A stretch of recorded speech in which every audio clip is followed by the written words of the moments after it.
ભરૂચના જંબુસર એપીએમસીના ચેરમેનની ચૂંટણી યોજાઈ ભાજપના મેન્ડેટ વિરુદ્ધ મતદાન કરવામાં આવ્યું।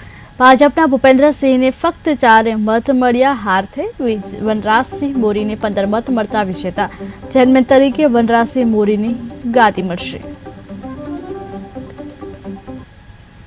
આજરોજ બજાર સમિતિ જંબુસરની ચેરમેન ઉર્ફ સભાપતિની ચૂંટણી અન્વયે આજરોજ ચૂંટણી રાખેલ હતી।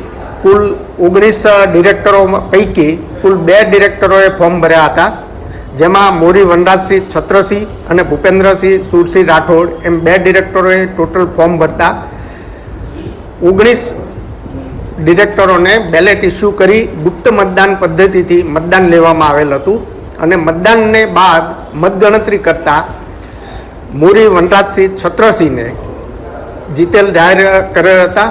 એ અન્વયે વનરાજસિંહ મોરીને સભાપતિ તરીકે મતગણતરી બાદ ચૂંટાયેલા જાહેર કરેલ। કેટલા મત મળ્યા છે?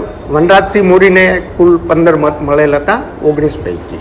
આજરોજ એપીએમસીની ચૂંટણીમાં જે મને બધા ડિરેક્ટરો શ્રીઓ જે ફરીવાર મને 2.5 વર્ષ પછી ચાન્સ આપ્યો એ બદલ હું બધા ડિરેક્ટરો શ્રીઓનો ખૂબ ખૂબ આભાર વ્યક્ત કરું છું અને દરેક આગેવાનોનો, જંબુસર તાલુકાની જનતાનો હું ખૂબ ખૂબ આભાર માનું છું।